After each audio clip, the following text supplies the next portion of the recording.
Anti-Semitism is alive and well in our community right now. I hate that I have to say that, but it's true. The incidences of it have been rising fast for the last 4 years, and sadly, there is proof. So far this year, in this state, 31 incidents have been reported. Folks, that is 4 times the amount we saw in 2012. Think about that. 8 incidents were reported that year. By 2016, that number more than doubles. By this night, right now, it almost quadruples. Well, this morning, we learned that a swastika was drawn on an elementary school building in Edina over the weekend. And that's why we're talking about all of this tonight. And that is why I went to ask someone who is an expert in anti-Semitism, what's going on? It's starting to feel like it won't stop. Today's swastika in Edina, the graffiti at Lake Harriet School in August, last winter's social media post in Minnetonka, the Nazi Halloween costume this weekend in Utah, the swastikas at a school in D.C., the swastikas at a school in California. What do you think? It's heavy. It's pretty heavy. Laura Zell has always worked in education, and now she specifically works in Holocaust education. Why does it keep happening? It's in the air. I want to say that. There's not enough people working in the education field about Holocaust education, anti-Semitism. We need more people that are devoted to turning this tide. If we just focus on the incidents in schools, we can think about why more meaningful Holocaust education could be helpful.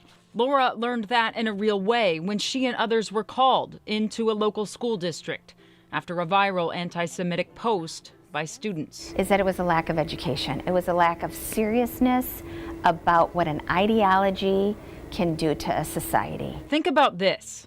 More than 1/5 of millennials say they haven't heard of, or they aren't sure they have heard of, the Holocaust. And 2/3 of millennials don't even know what Auschwitz was. When you see like graffiti pop up in the middle schools or elementary schools or high schools, is that indicative of people not knowing, or is that indicative of real hate for Jewish people?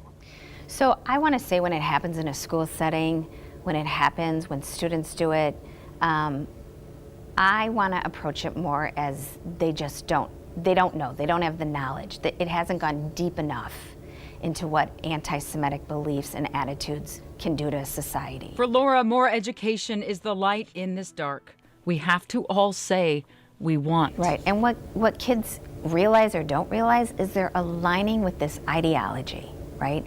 They're going to this place that says that's okay. This Aryan ideology that was trying to spread across the world eliminated other people's right to exist. That's why it's not okay. So if it's Holocaust history, if it's Native American genocide, if it's Armenian genocide, if it's African American history, there are certain examples that are just not okay to use out in society today. And kids need to be taught that.